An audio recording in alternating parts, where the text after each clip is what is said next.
All right, race fans, back for another episode of Doug and Drivers. And today we get a chance to talk with one of our most popular drivers at the Indianapolis Motor Speedway, second generation driver who loves the Indianapolis Motor Speedway and the Indianapolis 500 just like we love it. Graham Rahal. Graham, thank you for joining us. I was thinking, I think this is like your 18th Indianapolis 500 this year. You're closing in on 20, and there are very few drivers that have been over 20, but that really says something about your passion. How many right now? I think we're less than 10. It's a really small number of drivers that have run 20+ Indianapolis 500s. It is an exclusive club. 18 is getting pretty exclusive, but it really tells us how much you love, in particular, that race. Well, even after I'm done, I think, full time, I think Indy's an anomaly that you still try to come back and chase the dream. I don't know how many more full-time seasons are necessarily in me. So, even as you look at that and you look at Elio, right? I mean, he's still going to continue to carry on. I think Indy's kind of unique in that way. But no, I mean, it's eluded me. I've come close. We've talked about it numerous times. I hate the flashbacks that come back from a couple of years ago. But I've also been at the bottom of the sheets like the last couple of years where we seemingly couldn't get out of our own way. Now, actually, last year, we had a really good race going. Had I not had I think finished 15th, but had I not had the pit speed limit penalty at the very, very last stop, I think we're on for a top 5. And when you start dead last, it's pretty darn good. But I love it. Our family loves it. The pageantry of the 500, the history, the traditions. There's not, there's flat out, there's nothing like it. Not just in racing, but in sport. And I feel like it's exciting to be back for yet another go around. Hopefully, it'll be better than the most recent ones. Well, certainly 2023 was a challenging year. 2024, I was going to ask you, was better, and you talked about moving up to 15th from last, and you did have a relatively competitive car, but you're still running the full season, and you are the leader of a team that's got 2 teammates, including a rookie. Does that, when you're in the moment at the NTT INDYCAR Series, how much are you focused on Graham Rahal on the track, and then how much do you also have to help on kind of mentoring 2 other drivers? Well, it depends on how close to me in speed they are. If they're close, not going to tell them anything.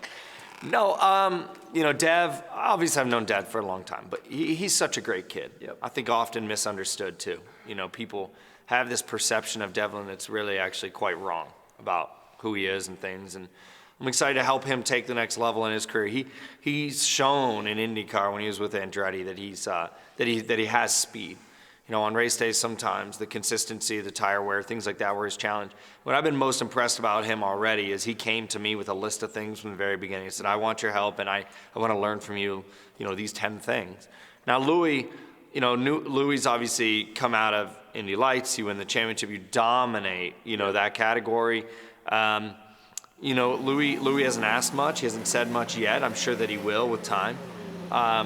But that's where your career kind of changes, right? There gets to a point that you're still, your main focus is you, but now you want to try to help the next generation of guys, and that's kind of where I'm at a little bit too. Well, you think about that. You bring Louis Foster in. He is new, did dominate. Probably doesn't know what questions to ask, right? Because he hadn't really had the seat time to really understand the difference in those cars. It's quite different, for sure, So that's going to be a challenge, but certainly having you there. And I think your comments on Devlin are really spot on. I mean, having somebody that Devlin can ask questions and somebody can be honest with him, say, hey, you need to fix this, here are the things to make you better, gives him an opportunity. Try as best we can. I've been really impressed with his, not only his work ethic, but he's come in ready to clearly improve himself. He's come in with the mindset, at least, towards me. And I feel like everybody at our team, that he wants to prove that he belongs. He's a man of high character. His family is. And I believe Devlin's going to take the next step in his career.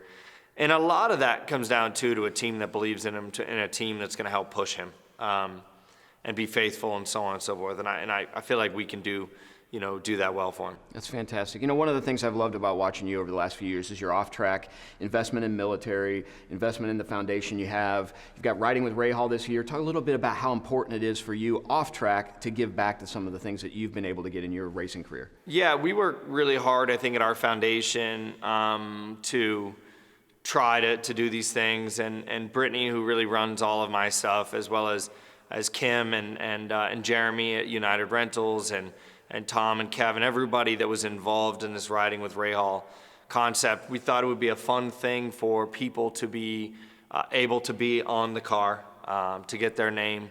Donation is $50 and up, I believe.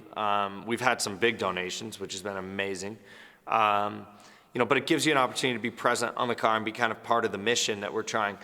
And, really for us, what it's all about is that we've just had a lot of people that go, I want to support and I want to be a part of this, but you can't afford the golf tournament, or I can't afford Vino for Vets, which we get. Mm-hmm. We understand that. And so every single penny that is donated to Riding with Rahal goes on the, right to the military, every single cent. And so we have been so blessed too to have United Rentals, who their mission statement through and through is to give back. They take it serious to a level that I've never seen before in a partner. And so, we're very fortunate to have them. So you have an opportunity, because I think we're taping this in January. I think this is going to run sometime in March, really through the 1st of April, early April. You have a chance to be part of Riding with Rahal. Check it out. Help Graham do a great thing. That's one thing I love about the NTT INDYCAR Series drivers, and nobody's better at it than Graham Rahal at giving back. Speaking of off track, Rivet is an amazing coffee joint at your place. Yeah. I've been there several times. It's a lot of fun. The whole campus there, from the race shop to all of your car shop to the club. Talk about how busy you've been getting that going, and how much coffee do you drink a day? I drink a lot of coffee. That's why, when we built the building, it was like, okay, what's one thing that we need in here? We have got to have a coffee shop. And Allie and Chris and everybody at Rivet, obviously Westfield was their first store. I remember about 3 or 4 years ago, I said to her, I wanted it to be a local company. And I said to Allie, she had no clue I was at the time. I said, hey, what do you think? I'm going to do this in Zionsville. You think you want to open another location? She kind of looked at me funny. And then all of a sudden it clicked. And a couple times later, she came back and she was like, hey, hold on a second. I think I want to talk to you about something. So we're very proud to have them with us. They've been a big support of the foundation as well. They're going to continue to be a part of it. Great coffee shop, great place to get breakfast, lunch, chicken bacon Caesar. Got to try it. Addicting salad for lunch.